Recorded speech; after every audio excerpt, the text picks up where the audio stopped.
Hello students, कैसे हैं सब लोग। Welcome to opting classes. हमारा प्रीवियस लेक्चर जो था मेरे बच्चों, वो था solubility of solids in liquids and solubility of gases in liquids. उसमें हमने बहुत चीज़ें सीखी, पढ़ी। जो हम नेक्स्ट करने जा रहे हैं वो है हेनरी लॉ। ठीक है, ये आपका जो चैप्टर सॉल्यूशन है उसकी सीरीज चल रही है, थ्योरी प्लस इंपॉर्टेंट क्वेश्चंस। तो चलिए स्टार्ट करते हैं, समझते हैं हेनरी लॉ क्या होता है। तो मैंने आपको लास्ट सिखाया था कि अगर आप प्रेशर इंक्रीज करते हैं किसमें, जब गैसेस लिक्विड्स में डिसॉल्व होती हैं तो उनकी सॉल्युबिलिटी भी इंक्रीज करती है। इस बात को कौन बताता है? हेनरी लॉ बताता है एक्सपेरिमेंटली, या फिर आप ये बोल दो कि आपका जो हेनरी लॉ है क्वांटिटेटिवली इसको डिस्क्राइब करता है, इस चीज को, मतलब किसको? Solubility of gases in liquids. ठीक है जी। उसने जो आपका हेनरी लॉ है, हेनरी लॉ की दो आपकी डेफिनेशन जो इंपॉर्टेंट है, अलग अलग फॉर्म्स हैं इसकी, उनको देखते हैं। चलो ठीक है। तो पहली बात जो मैंने कहा है, ये बताता है कि जो सॉल्युबिलिटी है सॉल्युबिलिटी ऑफ गैसेस। ठीक है, जो गैसेस की होगी, जो सॉल्युबिलिटी ऑफ गैसेस, या फिर गैस लीजिए, सिंपल गैस के बारे में बात करते हैं। The solubility of a gas with pressure, जो प्रेशर होगा, can be quantitatively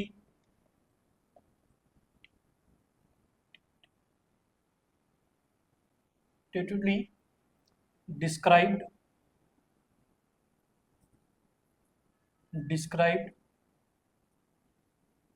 by Henry law. जो आपके हेनरी चाचा हैं वो बताते हैं उसके बारे में। उसकी पहली फॉर्म जो है हेनरी लॉ की पहली फॉर्म, फर्स्ट फॉर्म में सिंपल, अगर आप ये मान के चलेगा ये आपके पास कोई कंटेनर है,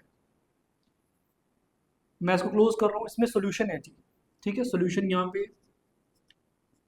सॉल्यूशन में क्या किया आपने, कोई गैस मिक्स की हुई है, गैस मिक्स की होगी तो ऑब्वियसली है कुछ पार्शियल प्रेशर उसके ऊपर, उसके वेपर स्पेस में भी गए होंगे, कुछ मॉलिक्यूल्स आपके यहाँ रहे होंगे, उसके डिजोल्व हुए होंगे, और कुछ जो मॉलिक्यूल्स रहे होंगे वो वेपर फेस में भी रहे होंगे बच्चे आपके। ठीक है, वेपर फेस में भी रहे होंगे मॉलिक्यूल्स, किसके? गैस के। अब होगा क्या, जो ये वेपर फेस में है ये अप्लाई करते हैं pressure on the surface of the gas. Obviously सबको पता है ये बात, जो वेपर फेस में मॉलिक्यूल्स होंगे वो प्रेशर अप्लाई करेंगे above the surface of the liquid. ठीक है, तो हेनरी चाचा ने कहा, हेनरी कहते हैं कि आपका जो प्रेशर अप्लाई करेगी, प्रेशर जो अप्लाई करती है कोई भी गैस, वो डायरेक्टली प्रोपोर्शनल होगा किसके? Mass dissolve in the solution per unit volume. बात समझ में आई? अगर मैं इसको लिखूं यहाँ पे, मैं ये कहता हूं कि फर्स्ट फॉर्म जो उसकी ये क्या कहेगी, the mass of the gas, the mass of the gas dissolve, याद रखिए जो डिजॉल्व हुआ है, मैं किसकी बात करूं, जो ये डिजॉल्व है, the mass of the gas dissolve per unit volume, पर unit volume of the solution, of the solution, या सॉल्वेंट बोल दो, सॉल्वेंट में जो डिजॉल्व हुआ है, सॉल्वेंट पर यूनिट। ये ध्यान रखना चाहिए, पर यूनिट वॉल्यूम दिया मैंने, इसका मतलब आपको समझ आ चुका होगा, आपने मेरी कंसंट्रेशन टर्म्स वाला लेक्चर अप्लाई किया है वो आपने सुना है अच्छे से। Dissolve per unit volume of the solvent is directly proportional, मैंने क्या कहा था, is directly proportional, directly proportional to the pressure of the gas, जो प्रेशर गैस अप्लाई कर रही है on the surface of the liquid पे। ठीक है, proportional to the pressure of the gas, pressure of the gas in equilibrium with the solution, in equilibrium with the solution। मैं ये मान के चल रहा हूँ कि इक्विलिब्रियम इस्टेब्लिश हो चुका है, जितनी गैस डिसॉल्व होनी थी वो हो चुकी है, और जो बाकी की है वो वेपर फेस में है। तो मास पर यूनिट वॉल्यूम, ध्यान दीजिएगा, मास ऑफ द गैस पर यूनिट वॉल्यूम, ये क्या बनता है? मैंने आपको समझाया था मास पर वॉल्यूम स्ट्रेंथ होती है, मतलब कंसंट्रेशन। तो सिंपल सी बात इसकी ये बात है, ये कहता है कि जो भी आपका मास डिसॉल्व किया जाएगा पर यूनिट वॉल्यूम, वो directly proportional to the pressure of the gas होगा। ये बोल दिया इसने। अगर आप इसको इक्वालिटी का साइन दें तो यहाँ पे कांस्टेंट आता है के इज एनी कांस्टेंट। ठीक है जी, ऐसा हो सकता है। अगर अब मैं कहूँ कि मास पर यूनिट वॉल्यूम आपने कहा है, तो इसका मतलब ये हुआ कि concentration is directly proportional to the pressure of the gas. Concentration of the gas is directly proportional to the pressure of the gas जो वो अप्लाई कर रही है above the surface of the liquid पे। अब कई बच्चे ये पूछते हैं कि सर ये कंसंट्रेशन ऑफ द गैस है, मैं कौन सी कंसंट्रेशन मानूं इसको, क्योंकि कंसंट्रेशन टर्म हमने बहुत पढ़ी है। मोलैरिटी है, मोलैरिटी है, नॉर्मेलिटी है, मोल फ्रैक्शन भी है आपकी। तो जहां तक मैंने क्वेश्चंस में देखा है, वह ज्यादातर हम यहाँ पे ये बोलते हैं कि जो कंसंट्रेशन ऑफ गैस है ये मोल पर लीटर में लीजिए, मतलब ये मोलैरिटी की बात कर रहे हैं आप। ठीक है, बात हम बोलते हैं, पर लेकिन याद रखिएगा अगर सोलिबिलिटी की बात हो, ठीक है, कंसंट्रेशन ऑफ द गैस मैंने समझाया था ये सोलिबिलिटी ही तो है आपकी कि वो कितनी सोल्यूबल है। तो कई बार क्वेश्चन में देखा गया है कि आपकी जो टर्म, वहां पे कोई भी टर्म आए कंसंट्रेशन टर्म, उसी को सोलिबिलिटी मान लिया जाता है। ये बात याद रखना। हो सकता है मोल फ्रैक्शन आपकी सोलिबिलिटी हो, वहां पे आपकी मोलैरिटी हो, आपकी मोलैरिटी हो। ठीक है जी, तो याद रखिएगा जो फॉर्मूला होगा, जो भी टर्म वहां पे अपीयर करेगी, वही आपकी क्या कहलाएगी, कंसंट्रेशन ऑफ द सॉल्यूशन कहलाती है। ये बात याद रखना कि वहां पे वही सोलिबिलिटी बन जाती है। ठीक है, सोलिबिलिटी को एक्सप्रेस वैसे मोल पर लीटर में किया जाता है, ये बात याद रखिएगा। सोलिबिलिटी मैंने आपको बता दिया, ये अपने दिमाग में याद रखना कि सोलिबिलिटी जो चीज़ है ये मोलैरिटी भी है, मोलैरिटी भी है, मोल फ्रैक्शन भी। ये डिपेंड करता है कि फॉर्मूला में कौन सी टर्म अपीयर हुई है। चलो चलिएगा, ये क्लियर हो गया जी। याद रखिएगा एक बात और यहाँ पे, is proportional to the pressure the gas in equilibrium with the solution at a constant temperature. At constant temperature, temperature constant है जी, तब हम ये बात कर रहे हैं। कांस्टेंट टेम्परेचर कांस्टेंट होना चाहिए। सेकंड, सेकंड ये कहता है, इसकी जो सेकंड फॉर्म है आपके हनीटॉक की, वो कहता है कि जो पार्शियल प्रेशर गैस का है, मतलब इसी की बात करें पी गैस की, कहता है partial pressure of the gas above the solution. Partial pressure क्यों, यहाँ पे जो टर्म पार्शियल यूज किया, पार्शियल का मतलब हो सकता है कि आपने तो एक ही गैस ली है, यहाँ पे हो सकता है यहाँ पे सॉल्यूशन में 2-3 गैस मिक्स की गई हो। तो वेपर फेज में हो सकता है कि कोई एक गैस और मान लो कि एक रेड वाली भी हो सकती है यहाँ पे, ऐसे मान लो उसके मॉलिक्यूल्स यहाँ पे ऐसे हो, तब क्या होगा, तब पार्शियल प्रेशर टर्म, पार्शियल का मतलब है कि उसकी सिर्फ इंडिविजुअल, मतलब ये पार्शियल टर्म तब यूज की जाती है अगर वहां पे कोई और कंपोनेंट भी प्रेजेंट है। ठीक है, तो ये कहता है जो पार्शियल प्रेशर होगा गैस का above the solution is directly proportional to the mole fraction of the gas in the solution. ठीक है जी, तो क्या कहेंगे, the partial pressure, the partial pressure of the gas, partial pressure of the gas, ये जो partial pressure लगा रहे हैं ये, इसको मैं पी गैस बोल देता हूं। The partial pressure of the gas above the solution is directly proportional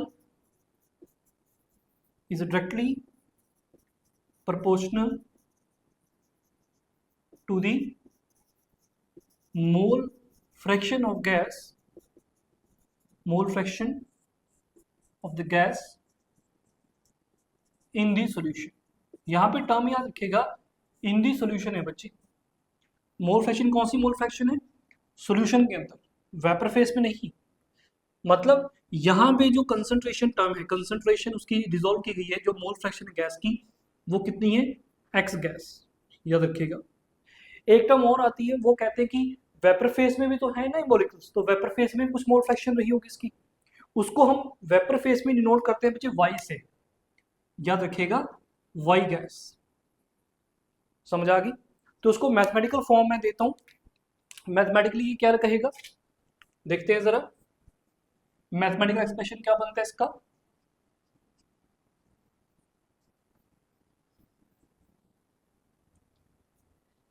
mathematical expression बनता है कि pressure, partial pressure of the gas, जो भी गैस हो यहाँ पे आपकी अबव द सॉल्यूशन, और यहाँ पे जो डिजोल्व हुआ है इसका, is directly proportional to the mole fraction of the gas in the solution. जो मोल फ्रैक्शन का है गैस की सॉल्यूशन के अंदर, याद रखिए वेपर फेस में नहीं, मैं बार बार बोल रहा हूँ। तो इसको क्या लिखा जाता है, P gas is equal to, यहाँ पे कांस्टेंट ऑफ प्रोपोर्शनलिटी आ जाता है जिसको हम बोलते हैं बच्चे के एच, हेनरीज कांस्टेंट, और यहाँ पे मोल फ्रैक्शन है गैस की ही सॉल्यूशन के अंदर, या इन द सॉल्यूशन, बार बार है इन the solution, not in the vapour face. Language को पकड़िएगा। वेयर के एच क्या है जी, Henrys constant, Henrys constant.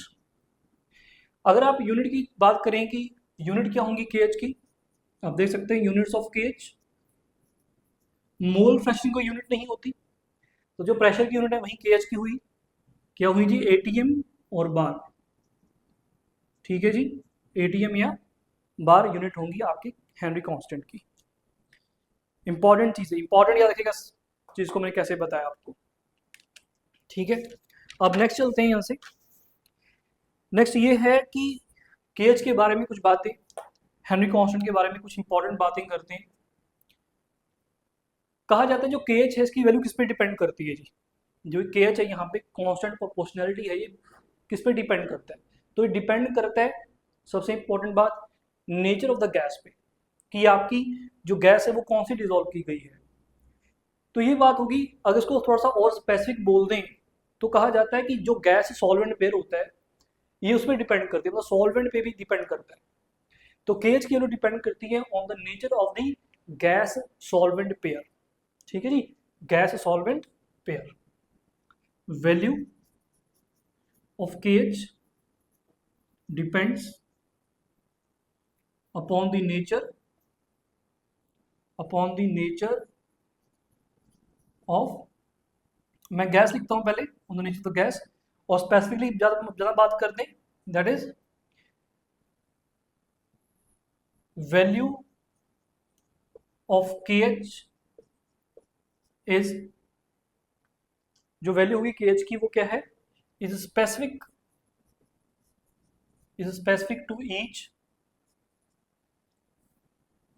To each gas solvent pair. तो सॉल्वेंट पे भी कहीं ना कहीं डिपेंड करता है ये बात।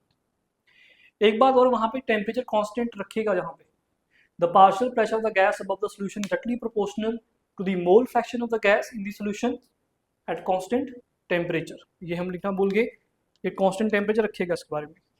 ठीक है, नेक्स्ट एक बात और मैं बताता हूँ आपको। नेक्स्ट क्या होगा कि जो केएच की वैल्यू है वो टेम्परेचर के साथ भी डिपेंड करती है। टेम्परेचर पे डायरेक्टली प्रोपोर्शनल है जी केएच आपका, जो केएच की वैल्यू होती है बच्चे वो टेम्परेचर के साथ चेंज करती है, कैसे, डायरेक्ट प्रोपोर्शन में। केएच इंक्रीज करेगा तो टेम्परेचर भी इंक्रीज हो रहा होगा। तो चलते हैं नेक्स्ट। इससे पहले मैं आपको एक चीज और बताता हूँ उसके बारे में, इंपॉर्टेंट केएच के बारे में। अब मान लीजिएगा अगर मैं यहाँ पे हैंडलों की बात करूं, ठीक है, मैं सपोज करता हूं आपका प्रेशर कांस्टेंट करते हैं। सेकंड इसके बारे में बात, at constant pressure, at constant pressure, में कांस्टेंट प्रेशर कर देता हूं जी। ठीक है, अगर प्रेशर कांस्टेंट हो गया गैस का, तो इसका मतलब क्या हुआ कि जो KH into mole fraction of gas है इन द सॉल्यूशन वो कांस्टेंट हो जाएगी, उसका जो प्रोडक्ट है वो कांस्टेंट। अगर प्रोडक्ट कांस्टेंट हो गया, देखो अगर चीज कांस्टेंट, उसका मतलब KH is inversely proportional to the mole fraction of gas in the solution. जो सॉल्यूशन में मोल फ्रैक्शन है KH उसके क्या है, इनवर्सली प्रोपोर्शनल है। मैंने अभी कहा था कि जो सॉल्युबिलिटी है वो मोलैरिटी भी हो सकती है, वो मोल फ्रैक्शन भी हो सकती है, वो डिपेंड करता है कि फॉर्मूला में क्या है। फॉर्मूला में क्या है जी, मोल फ्रैक्शन, तो मोल फ्रैक्शन को ही सॉल्युबिलिटी मान ली जाएगी यहाँ पे, तो यही सॉल्युबिलिटी होगी गैस की। अब एक इंपॉर्टेंट बात, इसका मतलब ये हुआ कि KH और जो सॉल्युबिलिटी है गैस की वो इनवर्सली प्रोपोर्शनल है। ठीक है, याद रखें इस बात को। अगर अब मैं नेक्स्ट बोलता हूँ, मैंने एक चीज कहा था आपको कि जो KH होता है वो डायरेक्टली प्रोपोर्शनल टेम्परेचर है। ठीक है, KH increases with increase in temperature, ठीक है, क्लियर है बात। बात ये हुई है कि जो KH है वो डायरेक्टली प्रोपोर्शनल टू टेम्परेचर हो रहा है जी, और inversely proportional to solubility of gas हो रहा है, ठीक है। सोलिबिलिटी ऑफ गैस के क्या हो रहा है, इनवर्सली प्रोपोर्शनल हो रहा है। यहां पे इसका मतलब ये हुआ कि KH किसी भी गैस के लिए जितना ज्यादा होगा, सोलिबिलिटी उस गैस की उतनी ही कम होगी। Higher the KH greater the temperature and lower the solubility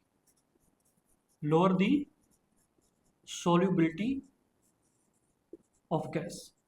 ध्यान रखिएगा, इस पे बड़ा क्वेश्चन आता है, इंपॉर्टेंट है ये, ठीक है जी। मेरे ख्याल से आपको समझ आया होगा इसके बारे में। नेक्स्ट चलते हैं मेरे बच्चों। अगर स्ट्रिक्टली मैं बात करूं टेम्परेचर और KH के बारे में, स्ट्रिक्टली का मतलब बिल्कुल स्ट्रिक्ट वे में बात करूं तो ये देखा गया है कि अगर थोड़ा सा हम और ज़्यादा पढ़ने की कोशिश करें, मैं कहें KH इंक्रीज करें टेम्परेचर के साथ, कहा जाता है इनिशियली इंक्रीज करता है लेकिन बाद में डिक्रीज करता है। ये याद रखना, KH increases with temperature initially and after that decreases. मतलब कुछ टेम्परेचर के लिए, कुछ सर्टेन टेम्परेचर तक तो क्या करता है, इंक्रीज करती है वैल्यू, उसके बाद डिक्रीज करना स्टार्ट कर देती है, अगर स्ट्रिक्टली स्पीकिंग करें तो, ठीक है जी, ये बात याद रखिएगा। स्ट्रिक्टली स्पीकिंग मतलब अगर स्ट्रिक्ट कंसेप्ट लगाया जाए तो, ठीक है जी। नेक्स्ट बात करते हैं बच्चे। नेक्स्ट एक बात और दूसरी इंपॉर्टेंट, जो KH होता है, KH की वैल्यू डिफरेंट होती है हर एक गैस के लिए। हमने कहा कि depends upon the nature of the gas, तो KH की वैल्यू क्या होगी, हर एक गैस के लिए क्या होगी, डिफरेंट होगी, चाहे टेम्परेचर सेम हो। ये बात भी याद रखेंगे, क्वेश्चन डायरेक्ट आता है ये, ठीक है। Different gases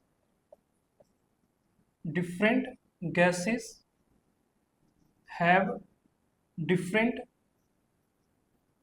different value of KH at same temperature, मतलब टेम्परेचर सेम हो, ठीक है जी, लेकिन अगर डिफरेंट गैस है तो वैल्यू KH की डिफरेंट होगी, क्योंकि ऑब्वियसली वो गैस के नेचर पे डिपेंड करता है, ठीक है जी, ये बात भी याद रखिएगा, इंपॉर्टेंट है। चलो जी, अब एक क्वेश्चन और बताता हूँ आपको जो आते हैं।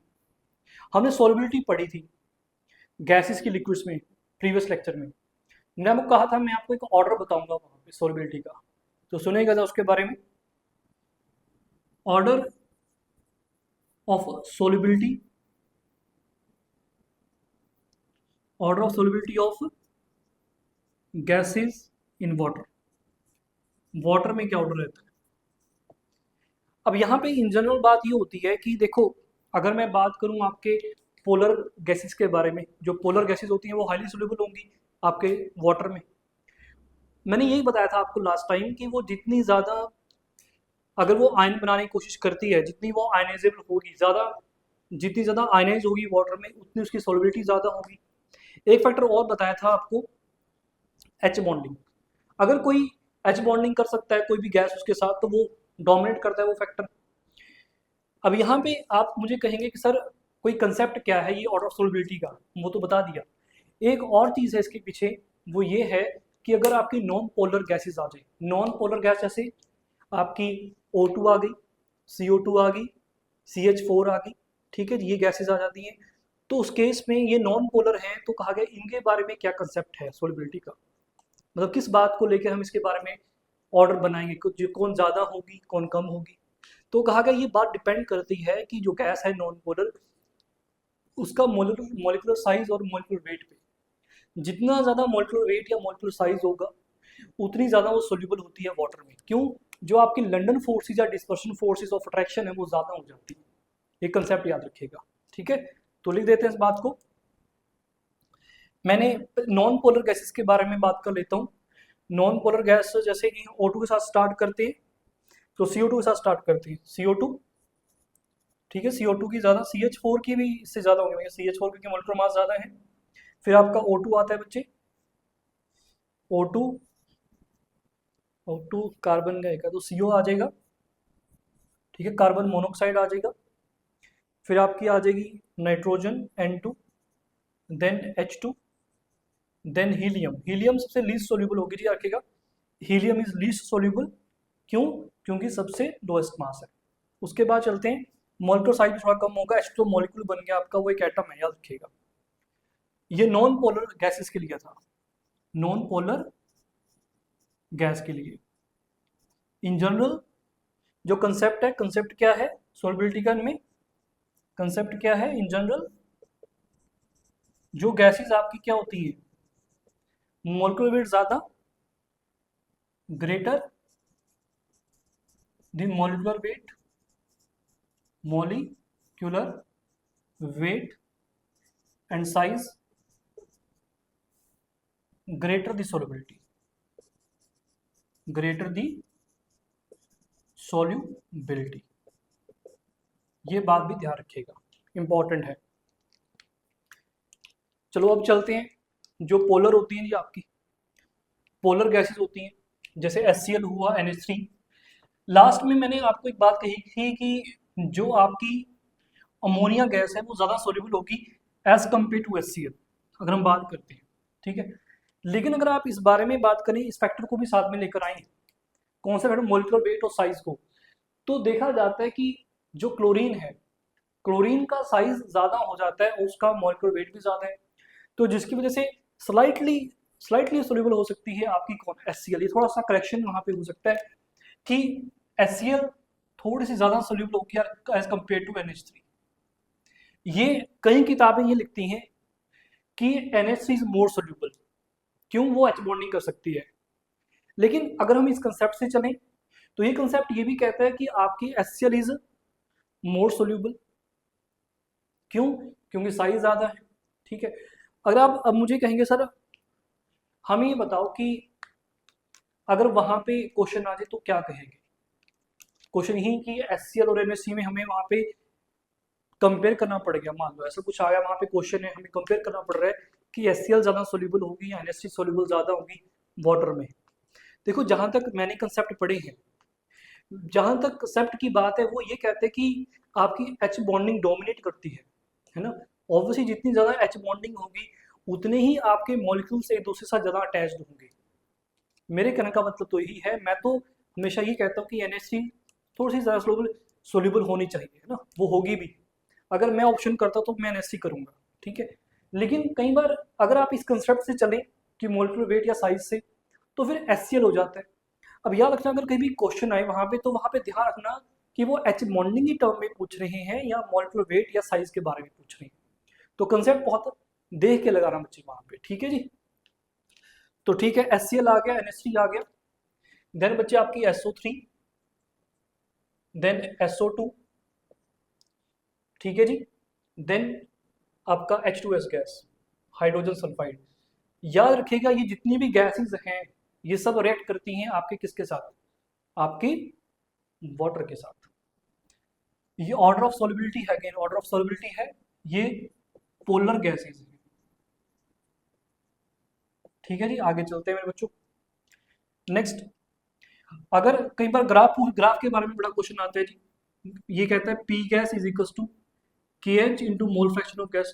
आपको दिख रहा है कि अगर प्रेशर जो है गैस का, partial pressure of the gas, partial pressure of gas versus mole fraction of gas के बीच में अगर आप ग्राफ ड्रॉ करते हैं तो आपको दिख रहा है ये सिंपल बन रहा है y इक्वल टू mx। ये एक स्ट्रेट लाइन है passing to the origin having slope kh, ठीक है जी। ये एक स्ट्रेट लाइन बनेगी बच्चे जिसकी स्लोप पॉजिटिव होगी kh। It's a straight line passing through origin, passing through origin, और जो स्लोप होगी वो कितनी होगी बच्चे, के एच ही होगा आपका हेनरी कांस्टेंट। ये मैथमेटिक्स में आपने पढ़ा होगा। चलो बढ़िया जी, मेरे ख्याल से आपने बहुत से कंसेप्ट सीखे होंगे यहाँ से आज। ठीक है, ये क्वेश्चन याद रखिएगा, इंपॉर्टेंट है सबके सब। आगे चलते हैं बच्चे, नेक्स्ट जो होगा हमारा, एक क्वेश्चन आपका सीबीएसई में भी आ जाता है, कई बार नीट में भी देखा गया है। वो क्वेश्चन ये है कि हमने देखा के एच आपका टेम्परेचर के साथ इंक्रीज करता है, हमको है के एच इंक्रीजेज विद टेम्परेचर, और सोलबिलिटी के साथ क्या करता है, डिग्री, अगर सोलबिलिटी ज़्यादा तो के एच कम हो जाएगा आपका, इनवर्सली प्रोपोर्शनल है सोलबिलिटी के साथ के एच। तो यहाँ पे क्वेश्चन आता है कि आपके जो एक्वेटिक स्पीसीज होती हैं, जिनके बारे में मैं बात भी किया था पहले आपको, कि ऑक्सीजन डिजॉल्व होती है वाटर में, तो वहाँ से सांस ले पाते हैं वो। अब क्वेश्चन ये आ जाता है कि आपकी जो एक्वेटिक स्पीसीज हैं वो ज़्यादा कंफर्टेबल कहाँ फील करती है, वार्म वाटर या कोल्ड वाटर। तो आंसर इसका क्या है जी, देखो वार्म वाटर का क्या टेम्परेचर ज़्यादा है, कोल्ड वाटर मतलब टेम्परेचर कम। तो टेम्परेचर जितना कम, के एच की वैल्यू उतनी कम, सोलबिलिटी उतनी ज़्यादा O2 की। तो इसका मतलब ये हुआ कोल्ड वाटर में आपकी ऑक्सीजन ज़्यादा डिजोल्व हो सकती है, तो जिसकी वजह से जो आपकी एक्वेटिक स्पीसीज हैं वो कंफर्टेबल करती हैं फील वहाँ पे। याद रखिएगा, इंपॉर्टेंट पॉइंट है यहाँ पे, इसको लिख लीजिएगा। नेक्स्ट पॉइंट में,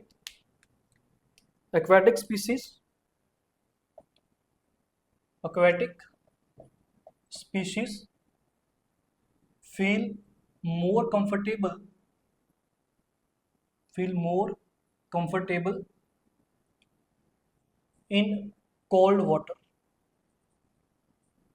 rather in warm water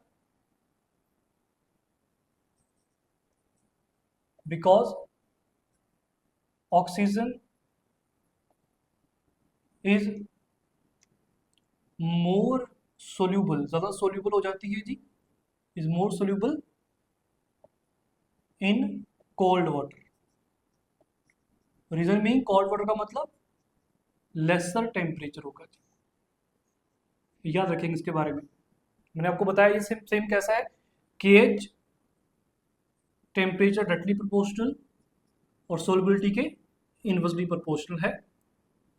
temperature जितना कम होगा तो सोलबिलिटी उतनी ज़्यादा होगी, याद रखें इस बारे में।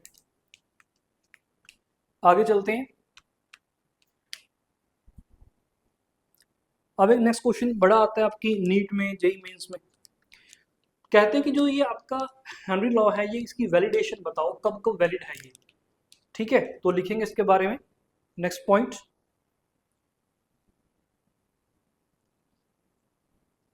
यह डायरेक्ट क्वेश्चन आता है जी, यहाँ पे इंपॉर्टेंट आता है, बार बार आया है ये question. Henry's law is valid only, कब वैलिड है जी। पहला पॉइंट, अगर जो वो हमने अभी पढ़ा था कि पहला पॉइंट जो सबसे इंपॉर्टेंट जो ये है, यही है कि आपकी जो गैसेस हैं, गैसेस सॉल्वेंट के साथ रिएक्ट ना करें।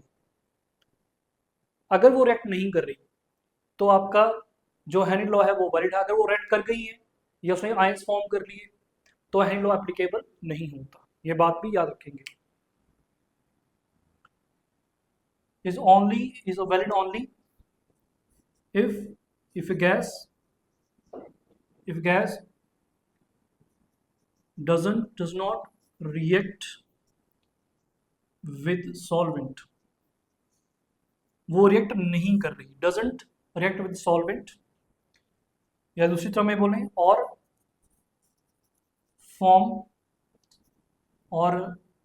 forming ions in the solvent, और सॉल्वेंट में जाके वो आयन भी ना बनाए। मतलब इसको अगर दूसरे तरीके से बोला जाए, ना ही वो डिसोशिएट होने चाहिए आपकी गैस और ना ही वो एसोसिएट होना चाहिए सॉल्वेंट में। ठीक है, मैं इसको सेकंड पॉइंट में लिख देता हूं। तो is valid only if a gas neither neither dissociate, dissociate का मतलब यही है जी वो आयंस नहीं बनाएगी, ठीक है। If a gas neither dissociate nor associate in the solution, in the solution, याद रखिएगा। अब फॉर्मिंग आयंस वो कौन कौन सी गैस के लिए वैलिड नहीं होगा।